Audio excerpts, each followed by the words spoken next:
Good evening, good afternoon. I hope you guys have been having a wonderful week. I know I have, and you know why? Because fall break is near. Yes, I get a vacation, and you know what I'm going to be doing during that vacation? A paper.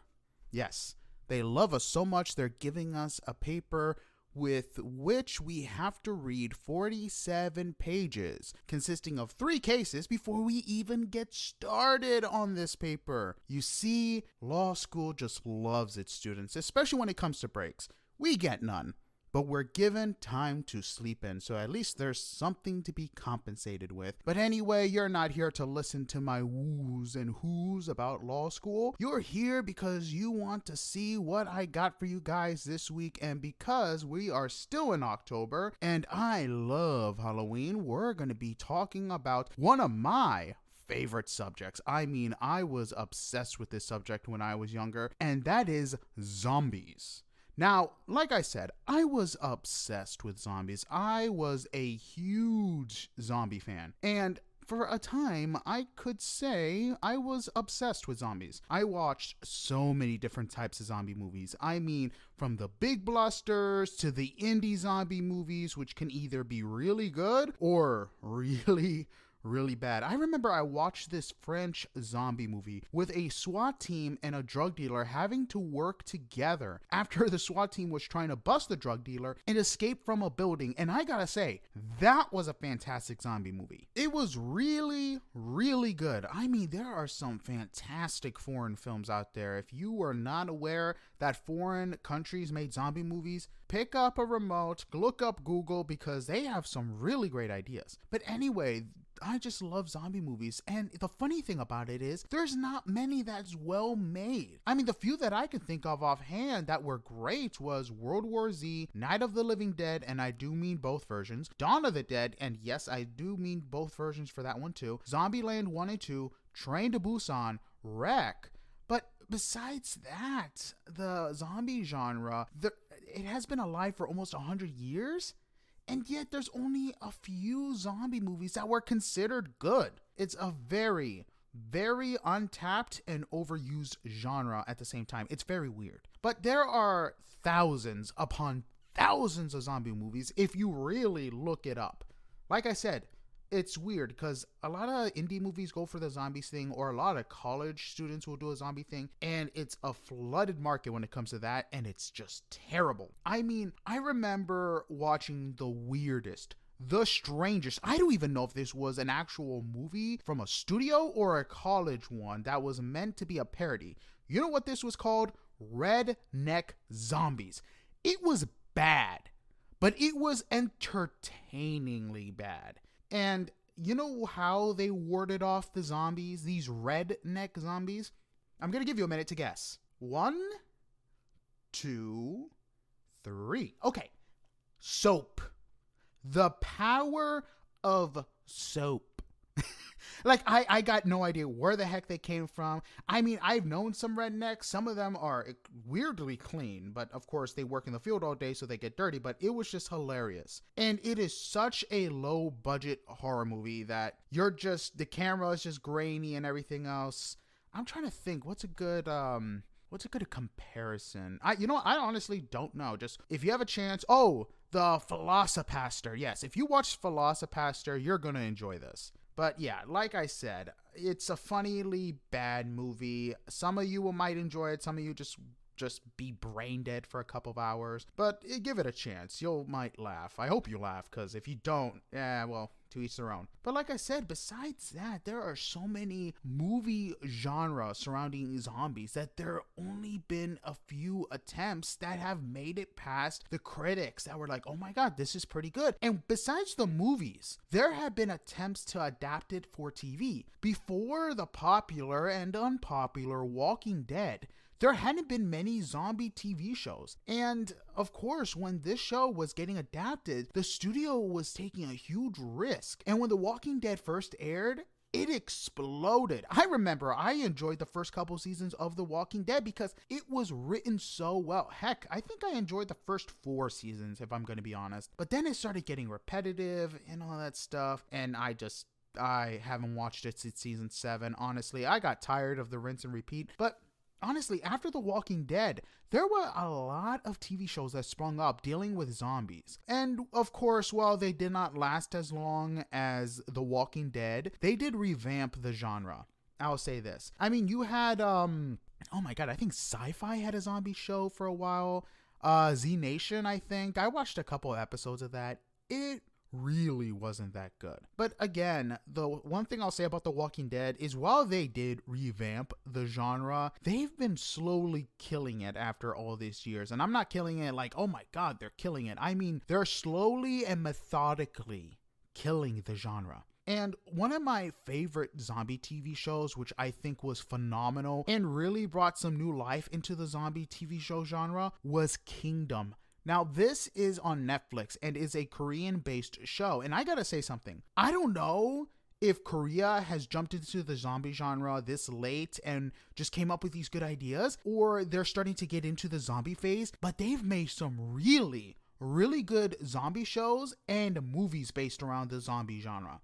I mean, one of my favorite zombie films, when I first saw it just hit into my top 5, was Train to Busan. It was utterly fantastic and I loved every second of it. And they made a second film and it was horrible. Absolutely horrible. They changed everything that made the first one great. But honestly, it was really cool. I mean, I even showed my dad and he's not a big fan of foreign films and he loved it. And the one thing that's interesting is a lot of zombie movies and TV shows focus a lot on the struggle of the people without getting to the actual danger of the zombies. I mean, there are so many different types of zombies movies sprung up around the years, whether it be in the past or in the present, and a lot of them, depending on what type of zombies they want to make, have different types of zombies. Honestly, of course, you have the Walking Dead zombies, which is slow as heck, and you keep wondering to yourself, how did the military fail here?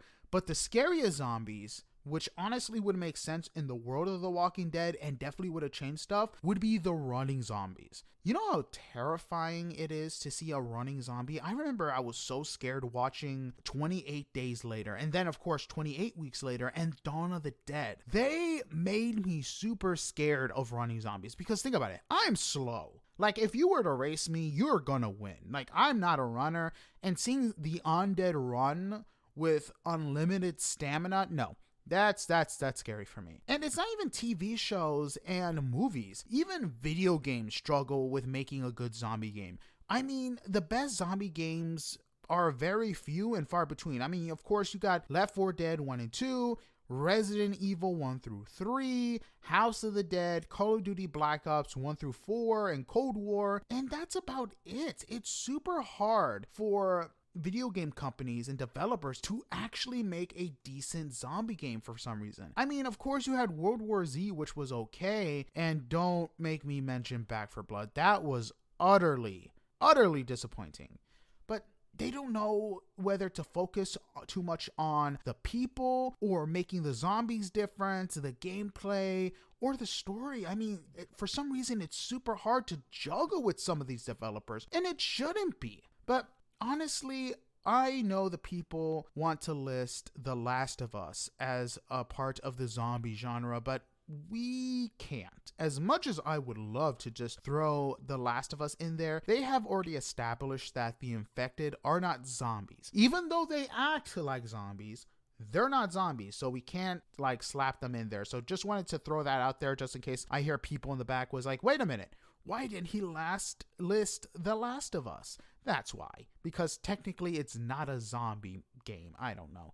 But one thing I will say is the fact that a lot of companies, even some indie developers, have made pretty good zombie games as well. I mean, one zombie game that is underrated is Telltale's The Walking Dead. Now, I know this is a point-and-click game, but the story was utterly fantastic, and it was compelling at the same time. Each decision would affect the story in some way, and I loved it. Everything played out, whether it be good or bad, based on the decisions you made, and most of the time, you didn't know what was going to happen. Not to mention, this game was fun to play at parties. Like, if you put this game in and you had all your friends join in decision making, you would have the time of your lives. I remember I was playing with family and they all gathered around trying to make decisions. Oh my God, who am I going to save? Who's am I going to let die? And they'd go back and forth, and there was a timer.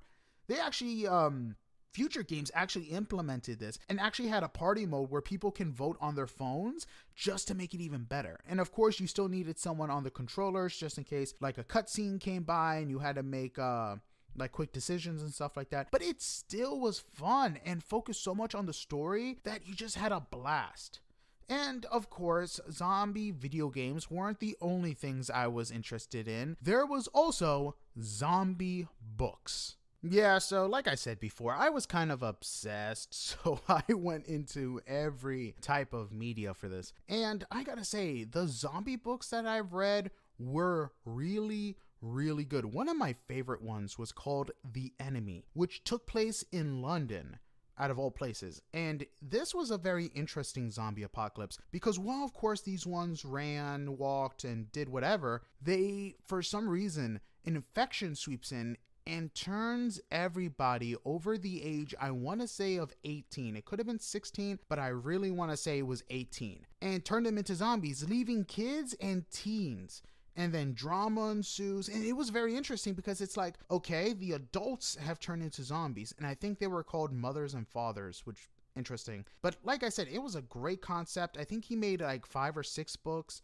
Really great series if you're looking to get into like a zombie type genre. And it's a compelling series. Another great series that I watched and basically read was called Rot and Ruin. I love the series. The creator was Jonathan Malberry, and he's actually made other books based around the whole zombie concept. But there were some fantastic books. And of course, I gotta mention World War Z. I have read that book from front to cover. And here's also the other thing. They did an audio of that book with actors like Mark Hamill, Nathan Fillion, just to name a few. And they were basically telling these stories and acted them out in a sense. And it was fantastic. If Netflix is looking for another idea for a zombie, an anthology series based on the stories around World War Z would be utterly fantastic. It's a great book. And if you're not big on reading, the audio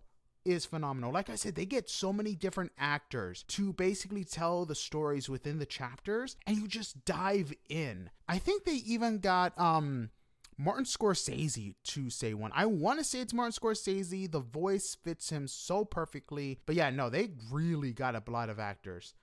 It's by Max Brooks, and if that last name sounds familiar, it's because he's the son of Mel Brooks, the famous director. So that's probably how he got so many different actors to basically join in on this project. Because I gotta say, for an audiobook and how many actors that were involved, this one was expensive. But anyway, yeah, so that is basically all the types of zombie obsessed stuff I was obsessed with when I was a kid. And it actually goes further. So when I was about 10 or 11 and YouTube was still in its infancy, I had decided to come up with a video idea for YouTube to basically make a plan and tell people about how to survive and what to do during a zombie apocalypse. And if you were to look up this YouTube video now, you will never find it because I have deleted it. It is never to be found, never to be viewed upon. So yeah. And the reason why I'm telling you this is because I want to tell you how to survive a zombie apocalypse for the month of October, for you personally, for those of you who watch and listen to my podcast, because I like you so much, and I, while writing this episode, just fell back in love with zombies. I mean, honestly, after this episode, I'm probably going to watch Dawn of the Dead, the James Gunn version, just because it's just one of my guilty pleasures. But anyway, I'm going to tell you guys, starting now, how to survive a zombie apocalypse. Now, the first thing you got to do is establish which type of zombie apocalypse you are in. If you're lucky, you're in like a Walking Dead situation, and this is probably the safest type of situation for you because you can outrun these guys, kill them easily with some long range or even short range weapons, or even just like a crossbow. Like, these guys are slow. As long as you don't get cornered, you'll be okay. Now, if you're dealing with running zombies, guns, knives are your best friend, and this will be significantly harder because a group will be able to surround you and kill you or infect you faster than you can react. And you will have to hope that your reflexes are godly and you're quick on your feet.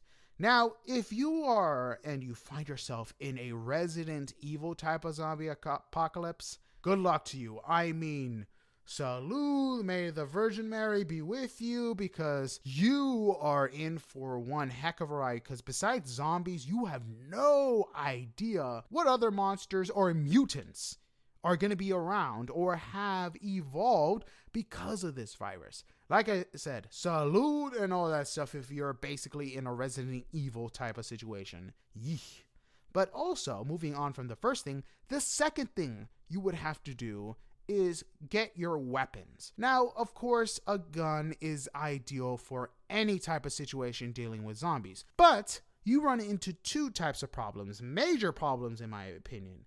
Is one, when it comes to using a gun, it's dependent on ammo, and ammo is usually the first thing to get wasted. And people fail to realize again that ammo is limited, especially in a zombie apocalypse. The gun will probably be your last resort if you really need to use it. You know why? Because one, guns are loud. That's the second major problem. Guns are extremely loud, and if you're not trying to attract other zombies, using a gun is a terrible idea because they can attract more zombies. Use a gun in only emergency situations, or of course, if you're dealing with other people. The ideal weapon to be used in a zombie apocalypse is having a variety of melee weapons. Usually you want a long-range weapon like a spear, and besides that, you would want a close-range weapon like a dagger or a knife. So if for some reason you're dealing with two types of zombies, you can take out one using the long-range weapon, and if the other one comes at you, you got your knife, you take it out and stab it in the head. That is probably your best ideal. Now, again, if you have a gun, use it, but only use it at your own discretion. Because, I mean, like I said, ammo gets low and extremely loud. Now, if you know how to use a bow and arrow and know how to craft it, use it. I mean, bow and arrows are super silent, and you could probably get some pretty good kills with that. But to each their own, and if you have no idea how to make or shoot a bow and arrow, well, people learn in the most dangerous situations, so you better hope you're a fast learner. Now, the third thing to do during a zombie apocalypse is to evaluate your surroundings. If you're in a city type place like Atlanta, Philly, or New York City or anything similar, your best bet is to escape the city. And I say this for many reasons. First, there is way too many people in a city, so you will be competing with thousands or hundreds of thousands competing for the same food, going to the supermarket, going to all this, and not to mention these places have over 1 million citizens. Heck, they might have 3 or 4 million citizens, and this just adds to the zombie count.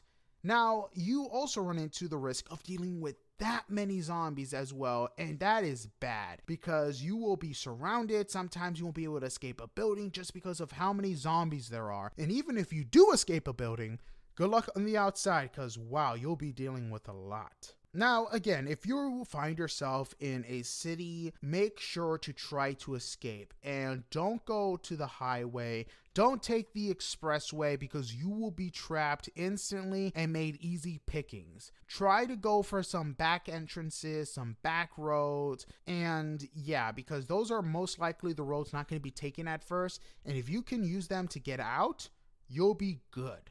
Now, if you are basically in the countryside or a small town, your chances are better, but not overall good. Unless you're in a small town or city that has an agricultural environment, food will run short. And depending on where you are, winter will be a huge deal for you. And you're basically want to establish a home base per se, so you can be safe, store some food, and get ready for winter. And if winter isn't your biggest problem, then weather changes will. Storage will be super important because you are going to want to try to grow your own food and try to farm. And depending on where you are, the Midwest, the Northeast, or wherever, the weather is going to be your friend or it's going to be your biggest enemy when you try to grow some food. Because perishables like milk, meat, eggs, and etc. will be the first to go bad. Mostly everything in a can will last a while, but people will go for those first. And then you'll be stuck with non-perishables, which you could supplement with vitamins to get your daily needed calories and all the stuff your body needs. But unless you find a constant food source or make one, you're pretty screwed. Now, there are some places you're going to want to avoid during a zombie apocalypse. Now, military bases, unless you're in a small town or city, you're going to want to avoid this. And I say this because everyone, and I mean everyone, is going to go there. And depending on how widespread this thing is, the military may want to keep the virus from spreading, and that will probably end with some type of justification for mass murder. Now, again, if you know people on the base and you know that they will let you in, then go for it. The military is your friend in this situation. And unless you have a weapon to defend yourself, I stress this enough, especially early in a zombie apocalypse, do not go to the supermarket unless absolutely necessary. There is way too many people rushing in to grab whatever food is left, and it's a ripe picking for robbers. Like, seriously. The zombies will be your least of your concerns when it comes to robbers. And other people will take advantage of the situation, rob you for your car or other essentials. Wait until everything dies down or people die down and grab a weapon to defend yourself and go and see what people missed. Now, another thing that I stress that you should avoid, and this is unless you know the place, just avoid churches in general. And again, if you know the church and you know they got some good stuff, go to the church. But during an apocalypse, people usually within the church start going crazy because they look into the Bible, and trust me when I say, when people start going crazy, they come up with some crazy solutions, and you do not want to be there when they have these things, because you've seen the movies, it just goes wrong way too fast. Not to mention, the churches usually won't have tools to defend themselves and will be overcrowded most times. Just stay home just basically stay home. That's your best bet. If you can't stay home, try to find a place that you can establish a home base, or even just get away from people. Now, I know a lot of people will be like, all right, I'm just going to go to the gun store. But that is a terrible idea, especially during the first wave, because people will, besides the supermarket, people will start going to the gun stores. And one of the reasons why this is a bad idea is because you have a huge possibility of getting shot, and you're just going to want to avoid that. Again, same thing with the supermarket. Wait until things have died down. And unless you don't have a gun and need one, and if you're in the city, your local police department is your best bet. But again, stick with melee weapons just for the reasons I said above. And you find yourself in a zombie apocalypse in a small town, and you know the guy who runs the gun store, and you know he'll give you a pistol to help you out. Go for it. But again, if you don't need it at that moment, just stick with the melee weapons. Now, I know one of the biggest things people ask themselves during a zombie apocalypse, or even a hypothetical, is the going and grabbing a group or being a solo warrior, a wanderer. And honestly, for me, being in a group is probably a safe bet. And while you may be splitting the food and other essentials and you'll probably run out, you will have a much better chance of surviving. But if you are a loner and you think you can handle the risk, then you should do it. Each to their own. Like I said, being in a group will be a lot better just because you run less of a risk of getting surrounded. And even if you do get surrounded, you'll have a lot more people to watch your back. And lastly, the last thing I want to talk about during a zombie apocalypse is protection. I want to say, during a zombie apocalypse, there are so many ways for you to get infected. Whether it be scratches, bites, you get the blood on you or whatever through an open wound. So many different situations for you to get infected. You need to be wary, and you need to be wearing heavy clothing. Trust me, the heavier clothing you wear, the less likely a zombie bite is going to break your skin. And trust me when I say this, shorts are not your friend.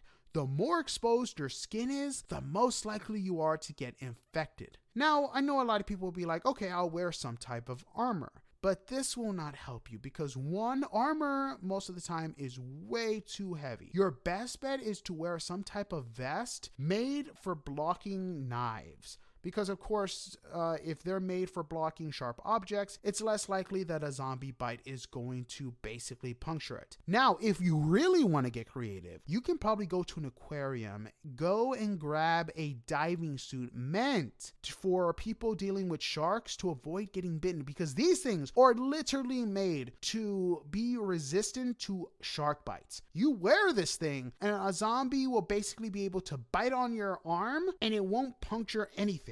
So that is probably your best type of armor to use during a zombie apocalypse. If you are not surrounded by a place that deals with diving, just stick with heavy clothing, wear as many layers as you can, or basically wrap some magazines around your arms and legs. So if they do try to bite you, they just bite the magazine and nothing else. And that is basically my tips and suggestions for how to survive during a zombie apocalypse. And another thing that I forgot to add is that I know a lot of people are going to try to be like, oh, I got a bunch of guns, I'm just going to shoot them with these. Let me tell you, making headshots is a lot harder than actually doing it in a video game or seeing it in the movies. I don't know how many people shot these zombies in the head and made the first go. I went to a gun range and started shooting, and I was like, you know what? Let's see what happens if I was in a zombie apocalypse. Let me start shooting for the head. I missed 9 out of 10 times. So yeah, like I said, melee weapons are going to be your friend, because if you can't make headshots, body shots are not going to do